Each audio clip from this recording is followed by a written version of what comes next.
The Kogi State Commissioner for Water Resources, Engineer Yahaya Farouk, has assured the people of the state that the administration of Governor Ahmed Usman Ododo and his ministry will ensure potable water supply in Lokoja and its environs. Farouk made a promise during a press conference in his office in Lokoja. He said the governor has the strong political will to actualize the restoration of water across the state in no distant time. Our reporter has the detail. The commissioner described the greater Lokoja water treatment as one of the best in Nigeria, added that it could pump 10 million gallons of water per day, with provision to expand that to 15 million gallons of water for the same day.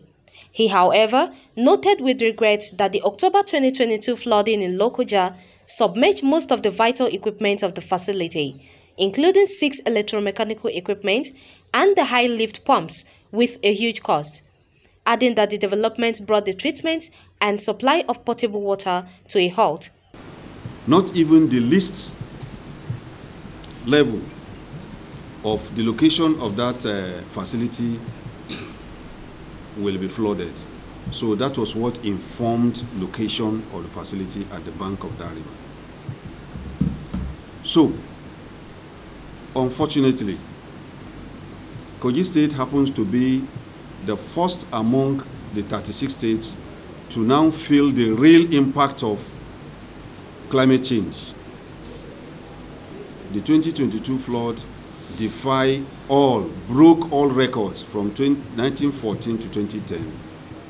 No such flood have existed. By 1914, we don't have Lagro Dam, we don't have Kainji Dam, we don't have Jeba Dam, neither do we have Shiroro Dam, or recently Zungeru Dam. These are the dams that supply water, that releases, that embark water, impound water, along the Niger-Benue Trough. So, by 1914, you will all agree with me that the data we have in between 1914 and up to 1960 is sufficient. But the 2022 flood came and broke all records, which is due to climate change and depletion of the ozone layer. So, going forward from there, the 2022 flood came without notice. It was a still flood, not flash flood. It is a still flood. So still flooding are more difficult to control.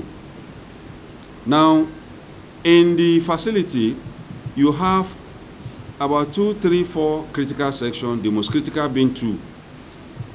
That is the high lift pump station and the chemical dosing room. Yes, they are equipments that are installed to treat water, but they are electromechanical equipment that must not be submerged. These facilities were submerged for about 8 weeks. And in every water treatment facility, the most prized section of that area is the high lift pump station. Because whatever you do in the water treatment facility, it is the high lift pump station that pump the treated water to our homes. So, and this is where you have the most expensive single equipment. According to him, the government is considering outrightly relocating the site of the greater Lokoja water treatment, but the cost of which he disclosed stands between 120 billion naira and 150 billion naira, excluding reticulation. The commissioner told journalists that the third option is the raising of the equipment of the facility above the flood level of 2022, pointing out that the dream project also runs into billions of naira. By the time we are able to refurbish the old waterworks, it will serve as a backup. Whenever we are carrying out either routine or turnaround maintenance, we can still be able to pump water. And the goal of His Excellency is this: even when flood should come, the flood should no longer stop us from getting water in Lokoja. That is the reason for this delay we are having now. Whenever flood comes tomorrow, that flood should not stop the people of Lokoja and environs from getting treated water in their homes. So that is that about Lokoja and what we are doing, and we are not sleeping over. But however, the core mandate of Ministry for Water Resources go beyond providing water, treated water. It's just an arm. We have three major functions. We are to exploit, and deploy all sources of water for public supply, for agricultural purposes, and for recreational services. Answering questions from journalists after the press conference, the commissioner disclosed that the state government intends to contact the Federal Ministry of Water, look into the possibility of public-private partnership and state government financing to put the facility back on its feet to serve the purpose it was intended for.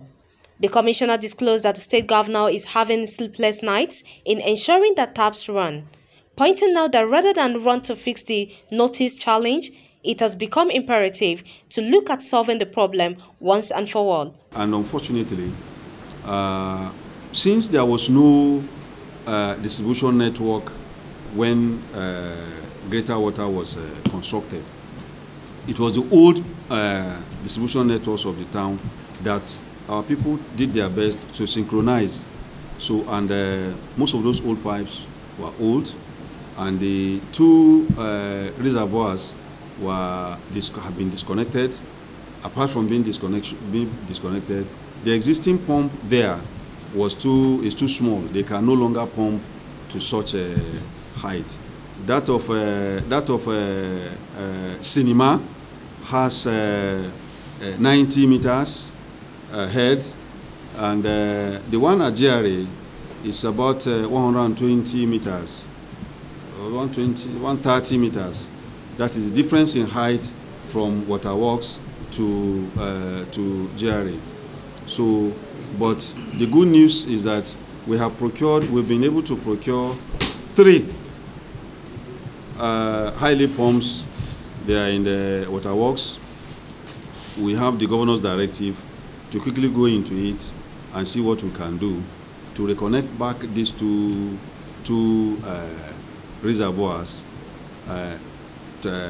clean them, refurbish the old waterworks itself, and back phase 2, because the new tank in our tank A in Ganaja Junction you are seeing on the hill there is already being connected to phase 2 down here, and then down to Adankolo and town. So we want to see within the next 1 or 2 months, while we proceed, we connect back those the phase 1, the water can reach phase 1 and part of phase 2, and the Lokoja Metropolis. So that is the directive we have from His Excellency, and we have been working on. He mentioned that the project at inception was hurriedly handed over without putting into consideration the notice challenge caused by climate change. Said with the constant flooding of Lokoja since 2012, with the highest in 2022, it has become expedient to think of long-term solutions. He said with the differential in foreign exchange when compared to when the project was constructed, the huge cost outlay calls for patience and understanding on the part of the citizens. The commissioner described Governor Ododo as a leader committed to the well-being of the people of the state since his assumption of office. He mentioned that the state government is equally looking holistically in revamping all water facilities across the state, and appreciated the patience and understanding thus far shown by the people. Khadijat Mohammed, reporting for MLC TV.